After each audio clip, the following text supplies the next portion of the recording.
oportunidade que o Senhor nos dá de estarmos reunidos no Teu nome, buscando a Tua face, buscando a Sua revelação. Senhor, pedimos que o Teu Espírito Santo, Senhor, esteja agindo nessa manhã nos nossos corações, nos abrindo a palavra, nos revelando, Senhor, tudo que está no Teu coração, para que nós possamos Te conhecer mais, possamos Te servir de maneira adequada, Senhor. Abençoa-nos em nome de Jesus. Amém. Amém. Deixa eu baixar um pouquinho, por favor. Você pode baixar para... Amém? Aí, bom, excelente. Irmãos, então, dando continuidade ao nosso estudo sequencial, nós estamos entrando no livro de Apocalipse, que é um livro que nós estamos entrando com temor e tremor, né, para que o Senhor possa, pouco a pouco, nos mostrar o que Ele quer falar a nós a respeito deste livro, que é tão misterioso, mas por outro lado, irmãos, tão maravilhoso, né? O Senhor tem nos dirigido de uma maneira tão diria sobrenatural, né, pela palavra, para que essa revelação ela se torne algo prático para nós, tá? Ok, essa mensagem hoje, o título é a revelação de Jesus Cristo. Originalmente eu tinha sido incumbido de começar entrando no capítulo 2. Eu até tentei, tá, irmãos? Comecei a ver algumas coisas do capítulo 2, mas acabou que eu não consegui chegar no capítulo 2. Então nós permanecemos ainda no capítulo 1, porque eu acho que ainda tem algumas coisas que o Espírito quer nos falar a respeito desse capítulo. Amém. Tá? Então o tema ficou a revelação de Jesus Cristo, que é exatamente o início do livro de Apocalipse. Começa o livro do Apocalipse exatamente com esta expressão, revelação de Jesus Cristo.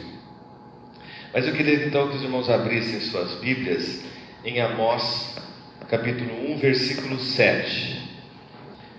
Eu vou ler aqui, irmãos, para que os irmãos que estão nos assistindo acompanhem a leitura. Certamente o Senhor Deus não fará coisa alguma sem primeiro revelar o seu segredo aos seus servos, os profetas. Então essa passagem de Amós, irmãos, mostra um ponto interessante de que Qual que é? Amós, Capítulo 3. 3:7. Capítulo 3. oh, desculpa, irmãos, 3:7. 3:7. Correção. Eu pensei que o livro estava errado, Elcio. Pensei que era Apocalipse. 3:7. Eu vi um aqui, pulei para o 7 aqui. Certamente o Senhor Deus não fará coisa alguma sem primeiro revelar o seu segredo aos seus servos. Aqui nós já vemos, irmãos, um desejo de Deus, né, de compartilhar o seu segredo para conosco. Ele precisava fazer isso? Não precisava. Mas essa passagem está em Amós, está no Velho Testamento, mostrando que esse é um princípio de Deus. Ele, antes de agir, ele tem esse desejo de compartilhar com os seus servos os seus segredos. Ou seja, irmãos, Deus, Ele quer que nós, de modo geral, conheçamos os seus segredos. E para isso, Ele precisa revelar o segredo, porque se é segredo, é porque está oculto. E se Deus quer nos mostrar, Ele quer nos revelar. Então nós vamos fazer esse link com Apocalipse, que é a revelação de Jesus Cristo. Então, irmãos, nós precisamos, para entrar realmente no livro de Apocalipse, passar por esses preâmbulos, né, por esses pontos, uma condição para que a gente possa entender melhor esse livro. E aqui nós temos essa questão da revelação de Jesus Cristo. Então, o entendimento, né, dessa questão da revelação, ela é fundamental para que a gente possa entender o livro de Apocalipse. E como nós vimos no livro de Amós, o Senhor quer revelar aos seus servos. E neste caso, qual foi o servo que ele usou para revelar os seus segredos? Foi o apóstolo João. Ok? Então aqui nós temos uma condição, né, de um apóstolo, de um servo que estava como um recipiente, um receptáculo para receber a revelação de Deus. Então nós vemos aqui, irmãos, a condição de João. Então nós vamos compreendendo a maneira como Deus ele age, para que de alguma forma, irmãos, aquilo que Deus quer e Ele quer fazer, Ele faça a nós também, né? Da mesma maneira que o Senhor ele se revelou de maneira extraordinária para João, de algum momento, em algum nível, em alguma proporção, Ele quer se revelar a cada um de nós, porque o coração de Deus ele é o mesmo para todos. E se nós nos colocamos na condição de servos do Senhor, nós estamos dando condição do Senhor abrir o seu coração e se mostrar a nós. Então, vamos iniciar, irmãos, vendo a condição do João, desse servo João, no versículo 1, 9, agora sim, de Apocalipse. Eu, João, irmão vosso e companheiro na tribulação, no reino e na perseverança, em Jesus, achei-me na ilha de Patmos, por causa da palavra de Deus e do testemunho de Jesus. Então nesse versículo aqui ele faz uma pequena apresentação de si mesmo e da condição dele. Ele se coloca como companheiro, e no original essa palavra significa coparticipante. Não é só um amigo, né? Mas ele é um coparticipante. Então, em que ele é um coparticipante? Na tribulação, no reino e na perseverança. Então a gente já começa a ver, irmãos, uma condição de João, que é uma condição na qual nós também estamos, de certa forma, buscando uma condição para que o Senhor fale para conosco, certo? Então, irmãos, o João, ele estava em Patmos e não estava por vontade própria, nós já vimos isso. Ele era prisioneiro, ele é prisioneiro por causa do Evangelho, tá? Então a vida de João, aqui já mais no final da sua vida, foi uma vida dedicada ao Senhor, né?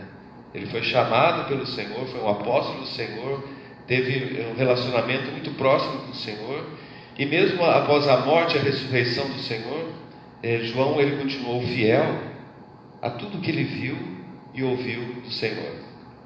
Eu enfatizo aqui essa expressão viu e ouviu, porque ela é muito importante no livro de Apocalipse, tá? No que diz respeito à revelação, é importante que a gente veja, ouça e veja e perceba as coisas que o Espírito diz a cada um de nós. Então ele fala que ele estava lá na ilha de Patmos, e ele fala a respeito de 3 coisas aqui: tribulação, reino e perseverança em Jesus. Essa condição de ser coparticipante da tribulação, do reino e da perseverança, ele coloca em que condições que isso acontecia? Em Jesus. É curioso, irmãos, nós vemos que ele usa essa expressão em Jesus e não em Cristo Jesus, né?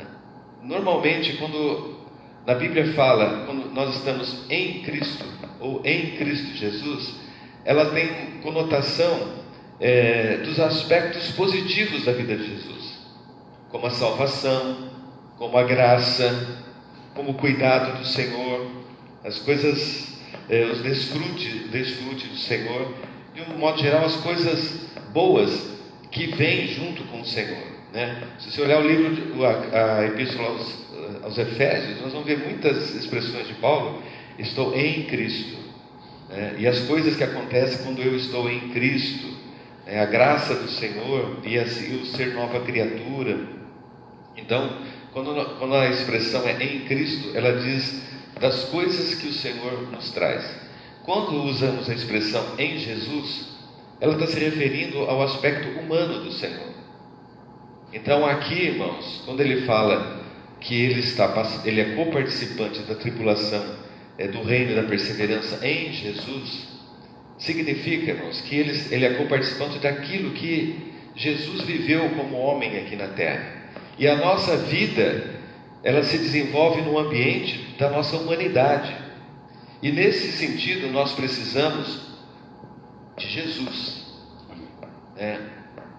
para que nós sejamos nosso companheiro, porque Ele já foi o participante em todas essas situações de tribulação, do reino, da perseverança. Então nós também podemos passar por isso, tendo o Senhor como companheiro. Então, nesse aspecto, irmãos, nós vemos que Jesus, ele fala em Jesus, ele dá a conotação de realmente nós sermos coparticipantes da tribulação, do reino e da perseverança. Quando a gente fala, irmãos, que nosso viver é em Jesus, nesse sentido, também traz denota que existe um comprometimento com essa pessoa. Nós estamos comprometidos com o Senhor, estamos comprometidos com o seu reino, e estamos comprometidos, sobretudo, com as consequências de nós estarmos vinculados ao Senhor. Então, essa nossa relação com o Senhor, ela está muito próxima da humanidade do Senhor, ok? A gente vê, irmãos, que João, ele estava preso por causa do Evangelho, ele estava preso por causa do reino. Ele cita exatamente isso aqui, coparticipante do sofrimento, das tribulações. Tribulação é tudo que aconteceu na vida dele para chegar até aquela condição do reino e da perseverança. Por que ele coloca aqui o reino? Porque o reino, irmãos, é a fonte pela qual ele luta, era a razão pela qual ele estava cuidando das igrejas, era a razão pela qual ele mantinha um firme testemunho, por causa do reino.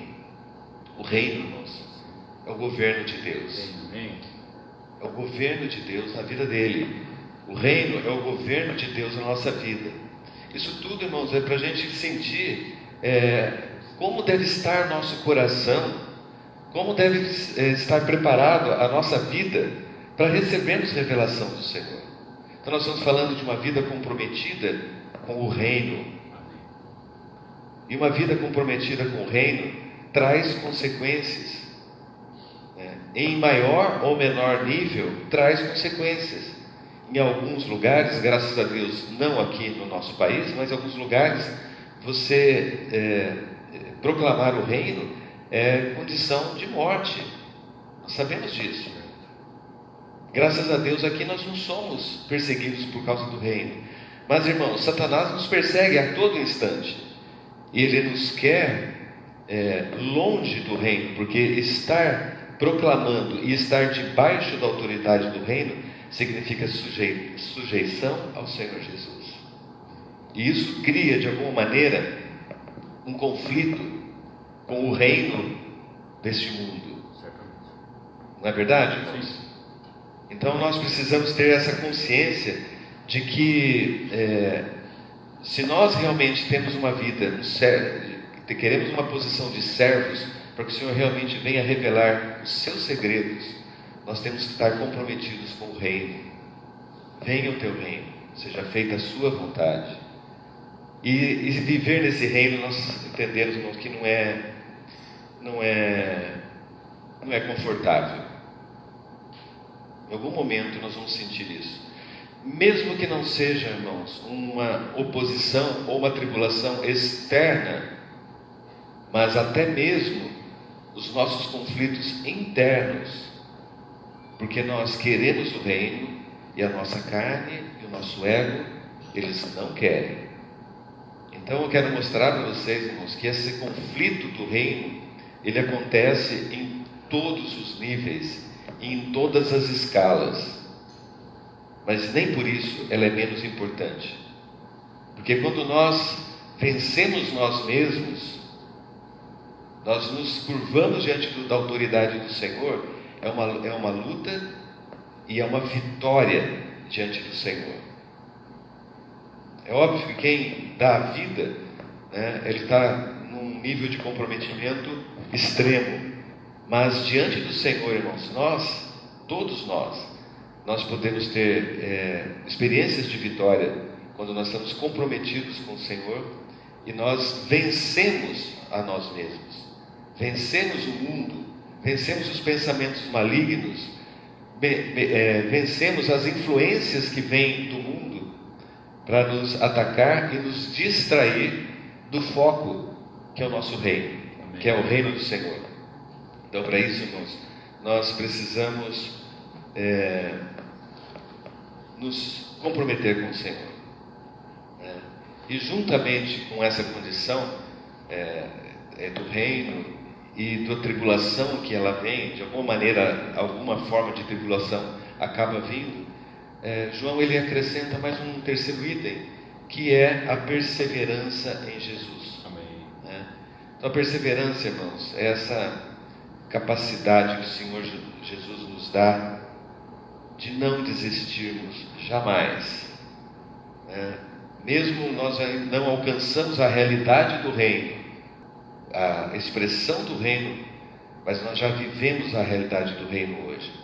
O Senhor Jesus ele falou que lá em Lucas, que o reino já estava aqui. Muitos dizem que o reino só será manifesto, de fato ele só será manifesto na volta do Senhor, e que está suspenso o reino de Deus. Não, Lucas fala que o reino está dentro de nós, o governo está dentro de nós. E ele falou para Nicodemos que se ele não nascer de novo, ele não pode entrar no reino de Deus. Então, nós precisamos do novo nascimento, nós precisamos ter essa experiência realmente do exercício do reino dentro de nós. E o mais importante de tudo, irmãos, depois o Senhor, quando pergunta lá para Pedro quem ele era, e Pedro revela, o Senhor faz se revela, né?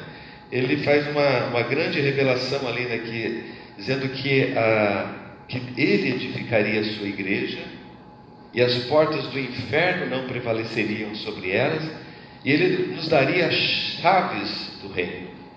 E aí você vê, num nível mais elevado ainda, nós vemos a questão do reino vinculado à questão da igreja, como portas que se fecham para o Hades, que não deixa as coisas do inimigo, o poder do reino do inimigo agir. Então, irmãos, na igreja nós temos algo a mais, que é esse poder de Deus para realmente fechar ou abrir essas portas, né? E as coisas do inimigo não ter poder sobre nós.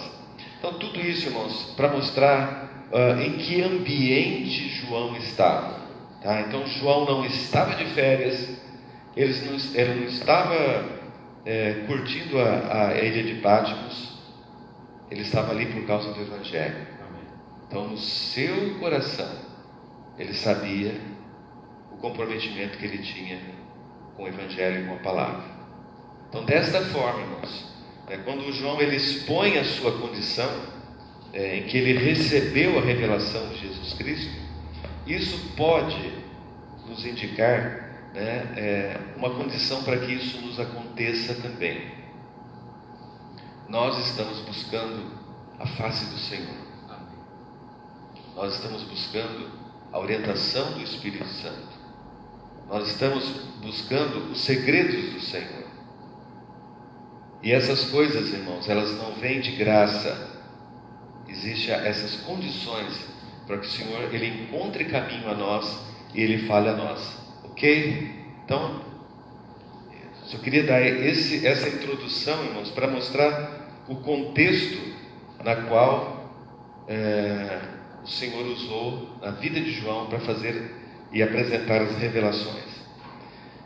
Bom, então nós vamos entrar um pouquinho mais agora a fundo na questão da revelação, tá?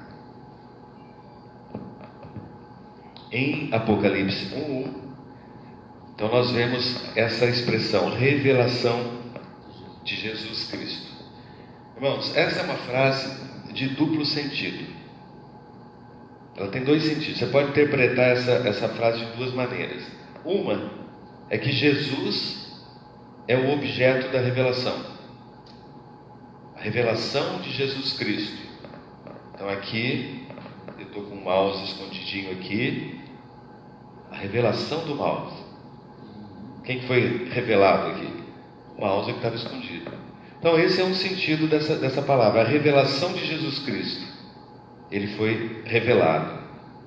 Outra interpretação é que Jesus é o veículo da revelação. Jesus vem nos trazer uma revelação. Então é a revelação de Jesus Cristo. Irmãos, eu vou dizer para vocês, as duas interpretações estão certas. Como muitas coisas na Bíblia, não existe interpretações absolutas, mas são contextualizadas. Então, nessa condição aqui, eu digo para vocês que eu vou ficar com a segunda interpretação. Tá? A segunda interpretação é que Jesus é quem traz a revelação. E eu vou explicar por quê, irmãos. Vamos ler o versículo 1 inteiro. Ó. Revelação de Jesus Cristo, que Deus lhe deu para mostrar aos seus servos as coisas que em breve devem acontecer, e que ele, enviando por intermédio do seu anjo, notificou ao seu servo João. No original, o sentido é o mesmo, mas ele é mais preciso. No original diz assim: a revelação de Jesus Cristo que Deus deu a ele para mostrar aos seus servos. Então, da onde vem a revelação? De Deus. Deus deu a ele quem? Jesus. Para revelar a quem? Aos seus servos. É um pouquinho diferente, não é? Dentro desse contexto, parece que essa interpretação ela é mais clara com relação a esse versículo. Mas isso não anula a outra interpretação de que a revelação é de Jesus Cristo. Ele está sendo revelado. E depois nós vamos mostrar por quê, tá? Mas agora, nesse contexto, irmãos, nós vamos partir desse princípio que de Jesus é quem traz a revelação. Apocalipse 1 fala: a revelação que Jesus Cristo, que Deus deu a ele para mostrar aos seus servos. Então, revelar, irmãos, revelar é trazer à luz, é tirar, do latim é revelare, tirar atrás do véu. Então, algo que estava oculto e passa a ser visto, pode ser percebido. Então vamos lembrar do versículo lá de Amós, né? Que o Senhor não faz nada sem antes mostrar aos seus servos os segredos do seu coração. Então está dentro do coração de Deus esse desejo de se revelar. Então ele mandou Jesus trazer uma revelação para o seu servo João, a respeito das coisas que em breve devem acontecer. E aí ele, através do anjo, notificou ao seu servo João. Notificou dar a entender por meio de sinais. Esse é o sentido exato da palavra.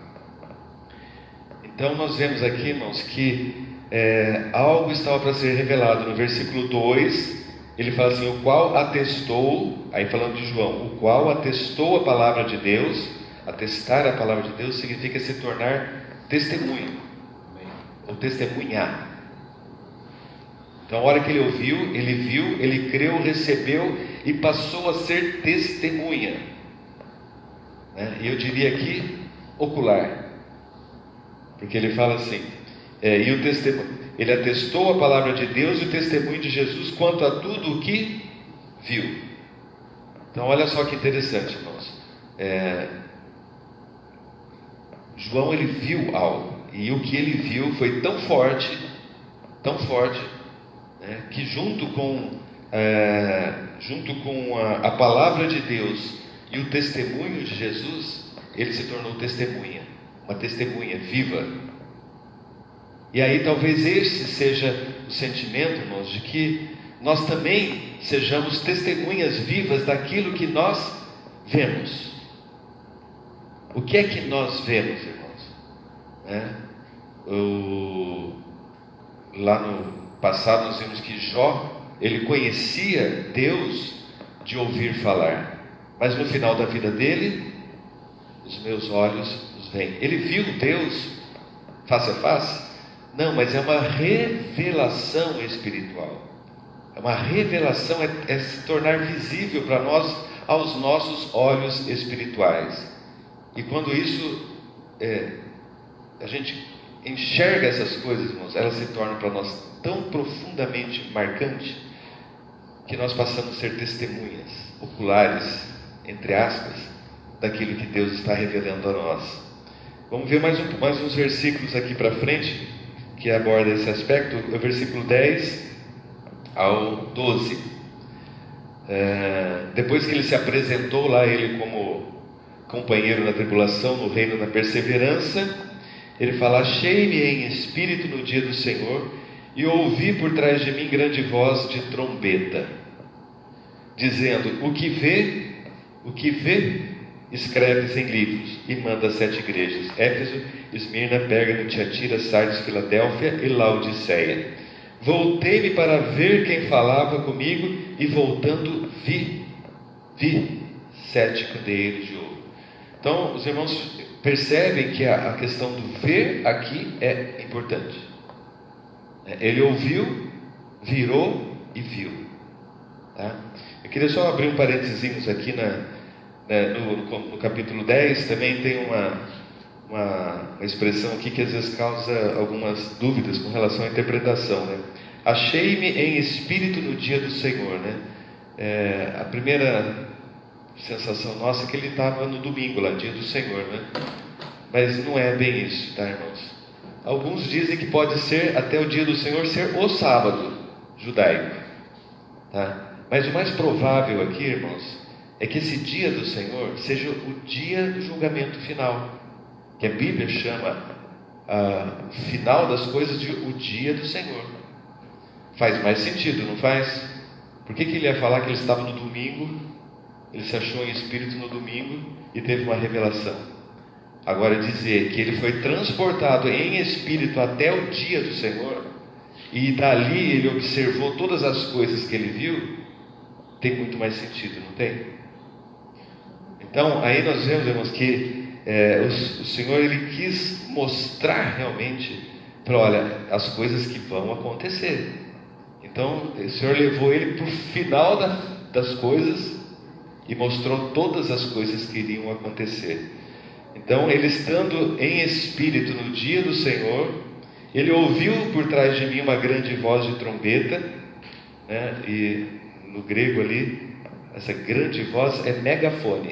É interessante, era alto, né? Então ele ouviu uma grande voz atrás, e ele vê e escreve. Então aí só a questão de nós enfatizarmos um pouco mais essa questão de nós vermos, né, irmãos? Nós precisamos pedir para o Senhor a revelação. Nós precisamos, irmãos, incluir nas nossas orações uma súplica ao Senhor, para que Ele se revele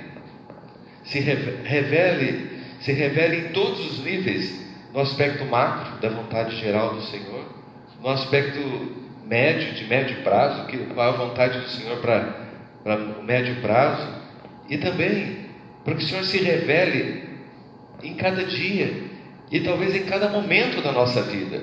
Olha, irmãos, quantas coisas que existem para que o Senhor se revele a nós.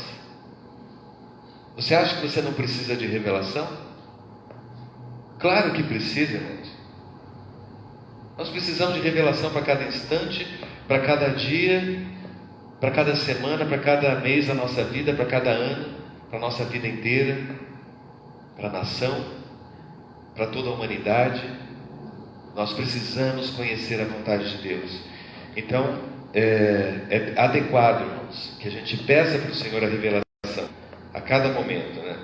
Porque no sentido geral, irmãos, Deus quer se revelar a nós, Tá? No fundo, no fundo, no fundo, o que Deus quer é se mostrar a nós, se revelar a nós. Então aí nesse sentido, irmãos, a primeira interpretação lá do versículo 1 de Apocalipse está correta também. Que Ele quer se revelar a nós, Ele quer se mostrar a nós.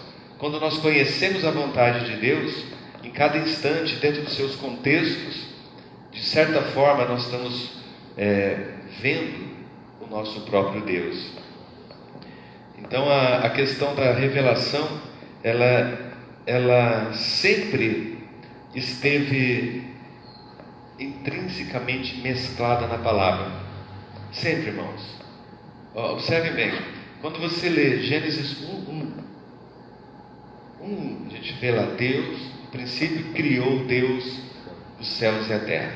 O primeiro versículo da Bíblia já apresenta Deus. Isso não é uma revelação, irmãos? É uma revelação.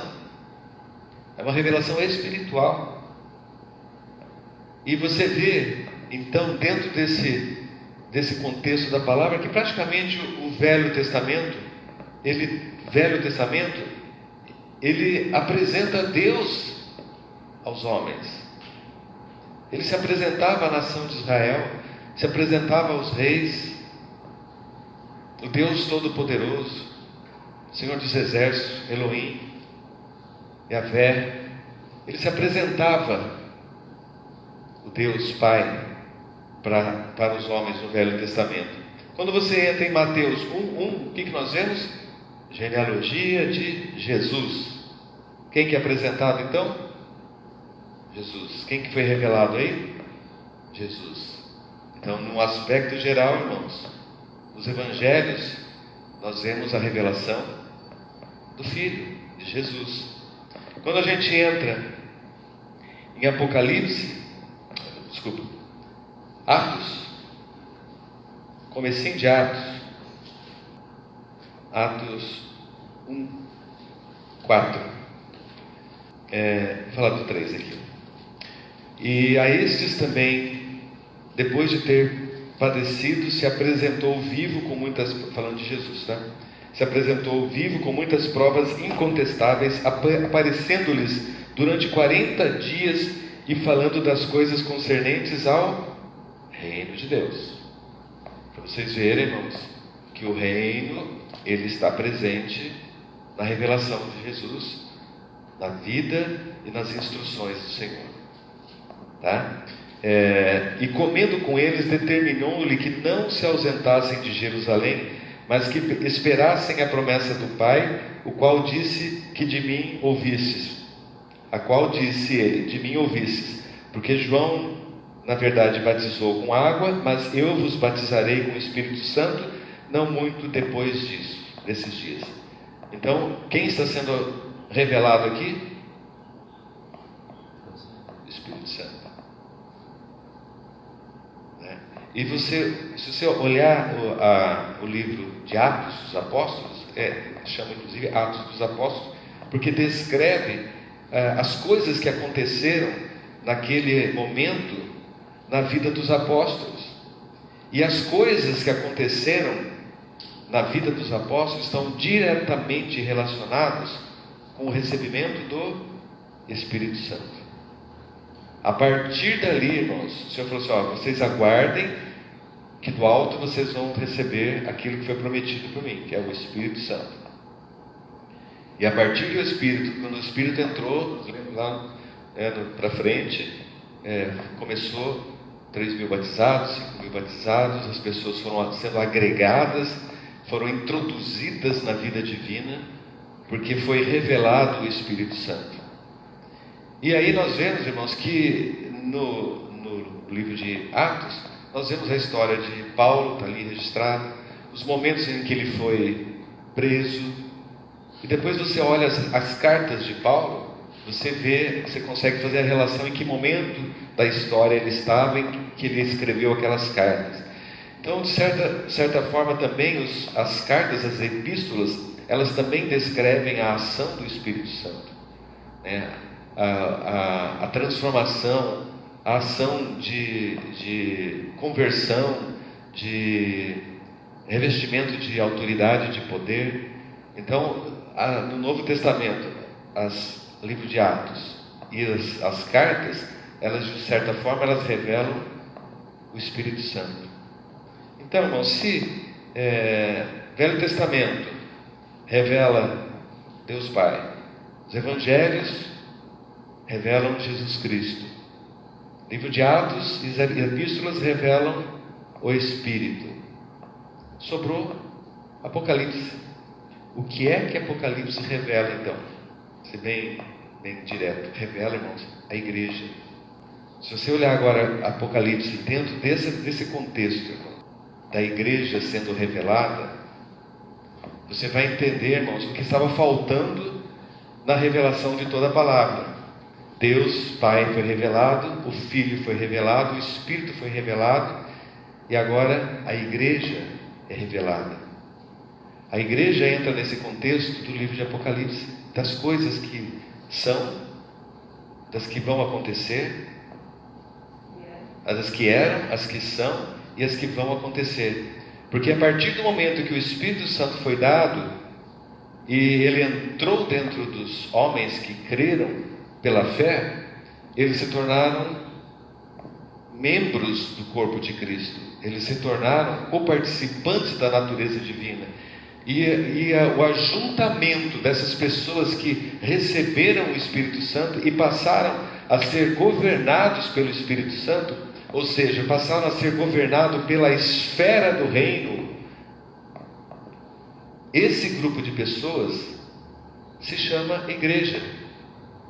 Esse grupo de pessoas é tratada no livro de Apocalipse como uma noiva, e ela nesse livro mostra a igreja em vários aspectos, e nós vamos ver, irmãos, que nesse sentido aqui ele mandou a carta a 7 igrejas. Então tem o aspecto prático, local da igreja, o aspecto de que o Senhor age em cada lugar. O Senhor está agindo de uma maneira efetiva, cuidando da sua igreja. Então nós podemos olhar então para o livro de Apocalipse, irmãos, não só no aspecto das coisas que esqueci de novo, né? Como é que é? As coisas que eram, que são e que hão de ser, dentro do contexto da igreja. Porque dentro do contexto da igreja, irmãos, nós nos incluímos, porque nós fazemos parte e nós entendemos que nós somos parte da igreja. E agora o foco para a volta do Senhor, o foco para a conclusão do plano de Deus, ela está voltada para a igreja. Porque o que Deus podia fazer, Ele já fez. Ele já fez todas as coisas, tanto o Pai, tanto o Filho, quanto o Espírito Santo. E Ele se disponibilizou para a humanidade, nós tomamos posse e nós somos agregados à natureza divina. E agora, a volta do Senhor, ela está relacionada conosco. Então, nós podemos enxergar o livro de Apocalipse sobre esse prisma, irmãos, de que o Senhor está revelando para nós a nossa parte nesse pacote. O que é que nós devemos fazer? O que é que nós devemos esperar? Como nós devemos estar preparados? Como deve ser o nosso coração? Porque a vontade de Deus, ela vai ser cumprida. Quer queiramos, quer não queiramos. E o que nós estamos vendo é que Deus, Ele não quer fazer nada sem antes revelar o seu segredo aos seus servos. E o que nós estamos buscando aqui, irmãos, nós estamos buscando essa condição de servos. Tá? Servo, ele está disponível ao seu Senhor. Hoje nós temos uma inversão de valores.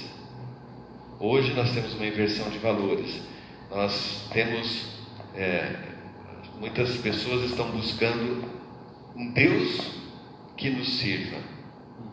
Não é assim? E o Senhor está buscando servos que o sirvam. Então, deve partir do nosso coração essa posição, irmãos. Porque ter um coração de buscar um Deus que nos sirva, pelo fato dele ser nosso Pai, Ele não vai fazer nada com você. Mas quando nós nos colocamos na posição não só de filhos que querem as coisas do Pai, mas servos que querem cooperar com Deus, aí Deus abre o coração dele.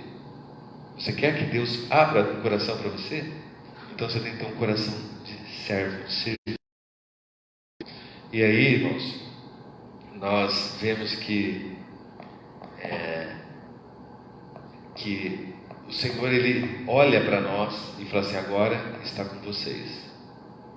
A bola está nos pés de vocês. O Senhor está passando para nós a responsabilidade de nós conduzirmos a vontade de Deus na terra, conduzirmos as coisas do reino aqui na terra, mesmo sabendo que haverão algum tipo de sofrimento, algum nível de sofrimento, mas nós temos buscado o reino como a nossa meta, nosso norte, né? Com perseverança em Jesus Cristo. Então, quando nós olhamos o Apocalipse, nós vemos a igreja. E é interessante, irmãos, agora voltando à questão da revelação, que não é possível nós ser revelado a igreja sem ser revelado Cristo também. Por isso eu volto de novo naquela questão da primeira interpretação. Não tem como, irmãos, a igreja ser revelada separadamente de Cristo. Não tem.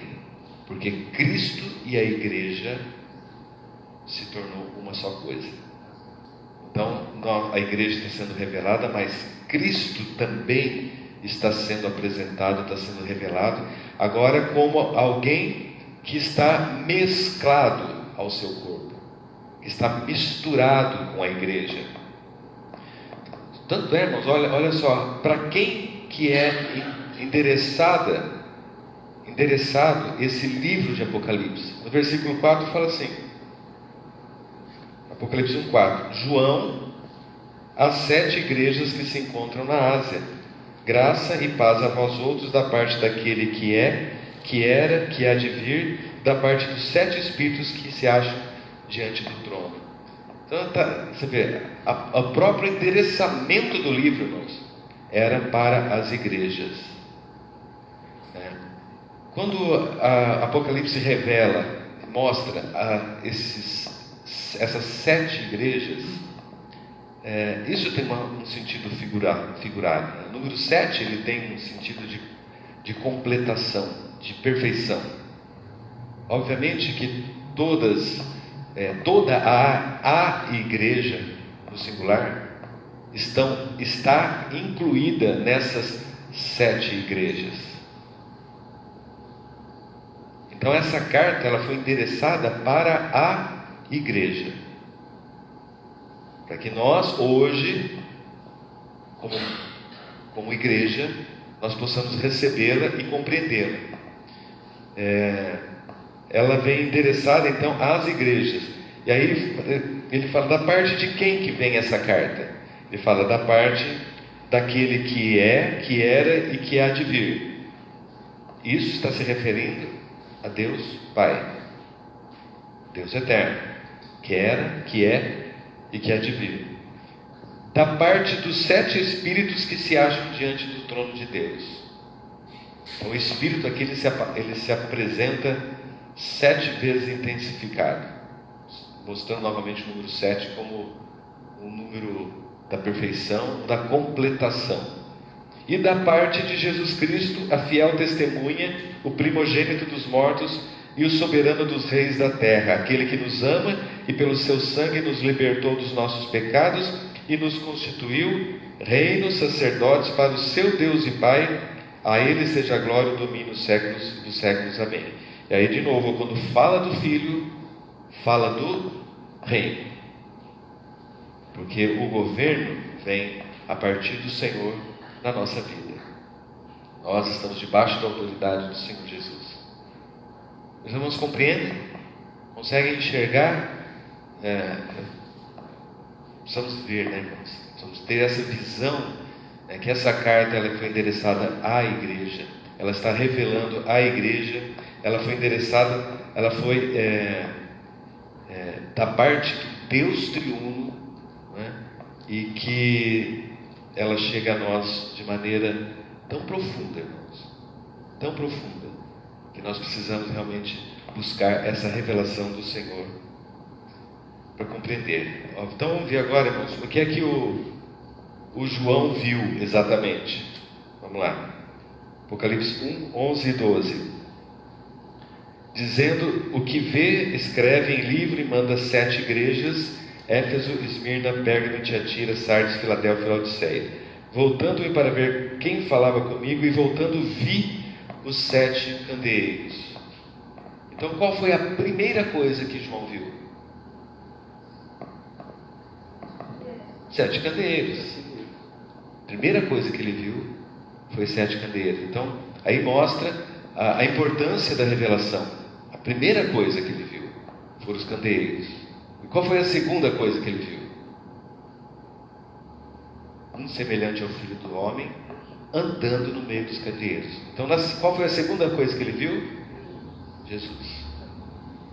Então só para a gente ver, irmãos, que a revelação aqui, primeiramente foi a igreja, e depois, como não dá para desvincular uma coisa da outra, óbvio, estavam lá os candeeiros e Jesus andando no meio dela, né? Então Jesus, João conhecia Jesus, né? Então ele se fez conhecer, né, para João. Ele reconheceu a figura de Jesus ali. Mas as 7 estrelas e os 7 candeeiros, né? O que significa? A gente teria que fazer um exercício muito grande de imaginação para conseguir imaginar o que é que significava os 7 candeeiros. Então, irmãos, aqui o Senhor foi show de bola conosco. Ele já deu a interpretação. Não tem margem para especulação ou para erro. Deus já explicou. Os 7 candeeiros. 7 candeeiros são as 7 igrejas, as 7 cidades. Candeeiro, igreja. Está claro? Claro. Está bem claro. Tá? Então, essa interpretação não é minha, não é de um teólogo, não é de ninguém. É o próprio Senhor Jesus dizendo. O que você viu? Você viu as 7 igrejas. Aí, irmãos, a gente pode tirar lições disso, né? Porque a gente sabe que quando a gente estudou no Velho Testamento, as figuras do Velho Testamento, o candelabro, né, ele era feito, o candelabro, ele era feito de ouro maciço. Então a natureza da igreja, ela é divina.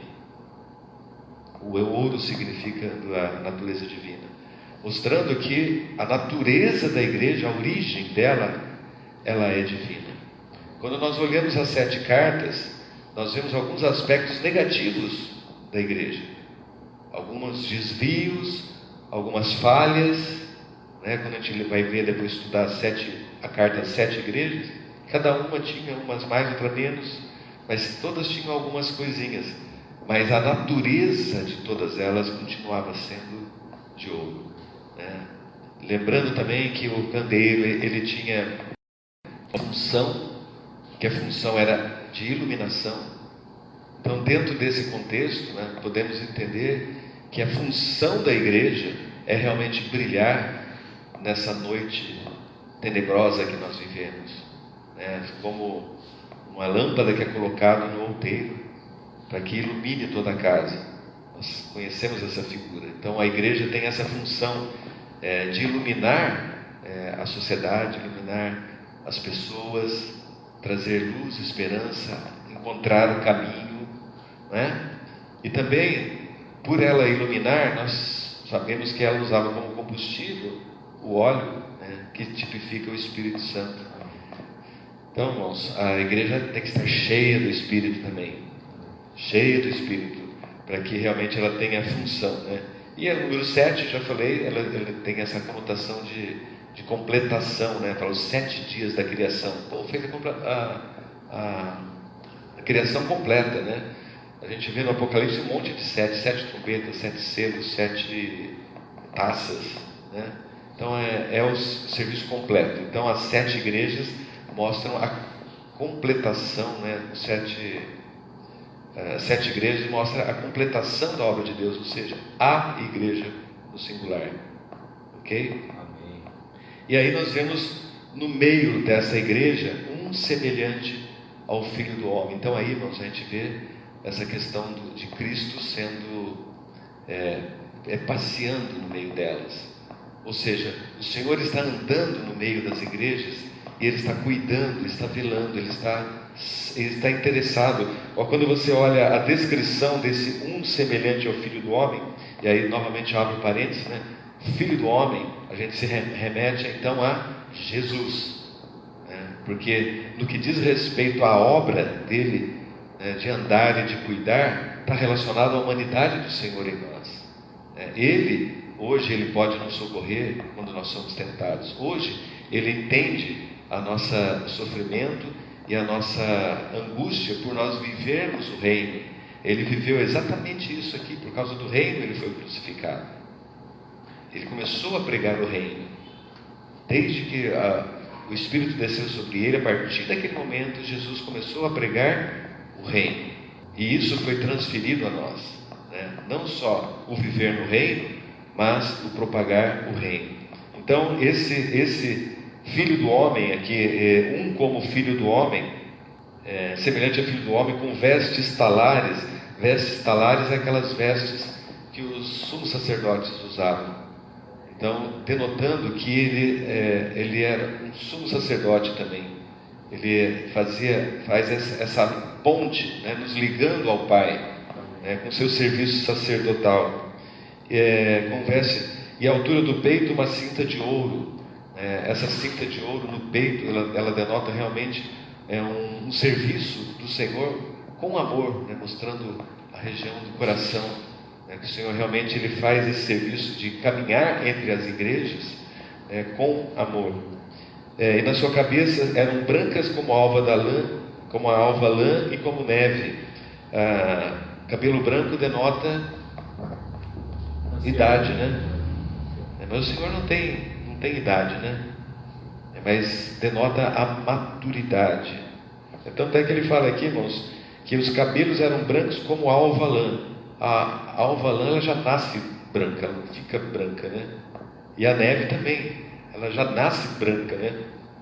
Então, mostrando que essa maturidade do Senhor não é pelo tempo de vida dele, mas é o fato de ele ser sábio.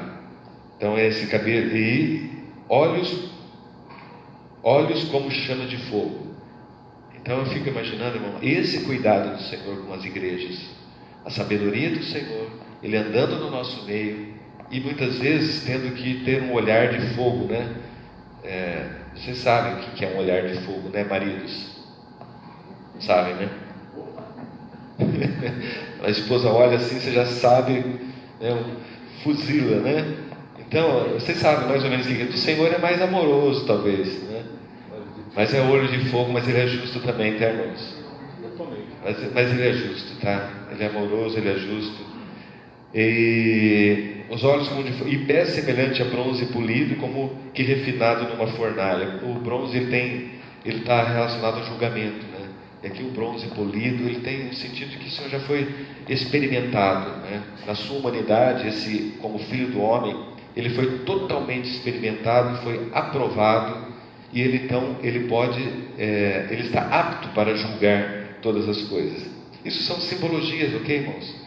Pode ser que hajam outras interpretações a respeito dessas simbologias, mas a gente consegue compreender e visualizar o nosso amado Senhor Jesus.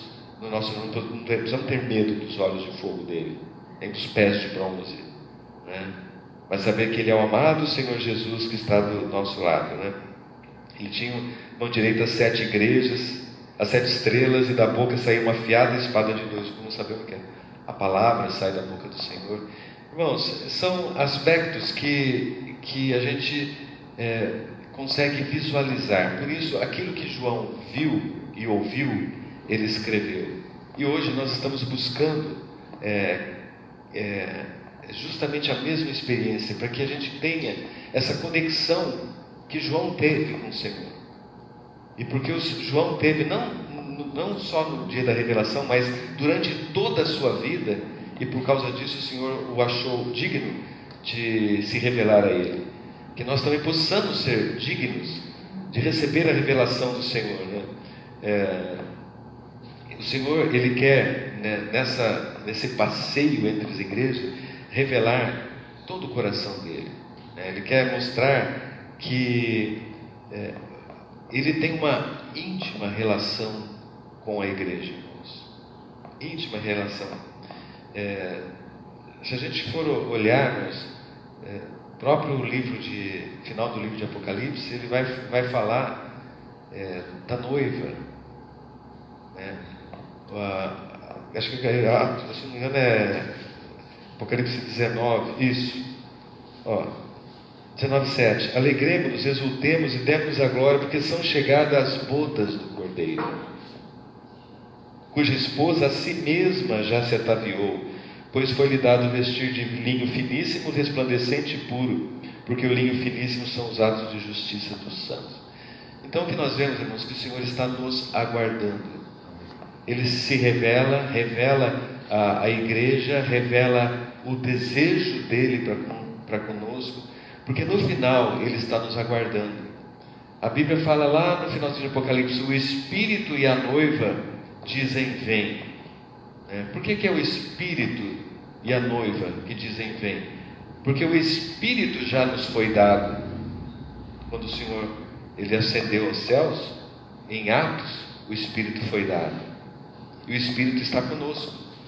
Então hoje nós vivemos o trabalhar do Espírito Santo na nossa vida, baseados na obra redentora do Senhor Jesus. Mas nossa relação é com o Espírito. E o Espírito também anseia para que o Senhor Jesus volte. E aí haja finalmente essa união entre o Pai, o Filho, o Espírito e a noiva. Esse casamento se conclua, essa relação, esse encontro do noivo com a sua noiva, do cabeça sobre a sua noiva, Cristo, o cabeça do seu corpo.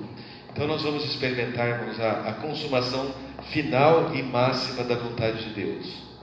Mas hoje nós precisamos da revelação de Jesus Cristo no nosso coração. Cada dia, a cada momento, nós precisamos pedir que o Senhor se revele a nós, revele o segredo do seu coração. E para isso, irmãos, nós precisamos ter um viver adequado. Servos, fiéis, prudentes, que amam o Reino, que amam a vontade de Deus, está sujeito a viver essa vida, mesmo que com alguma restrição, mas vale a pena nós vivermos uma vida consagrada ao nosso Senhor Jesus. Amém?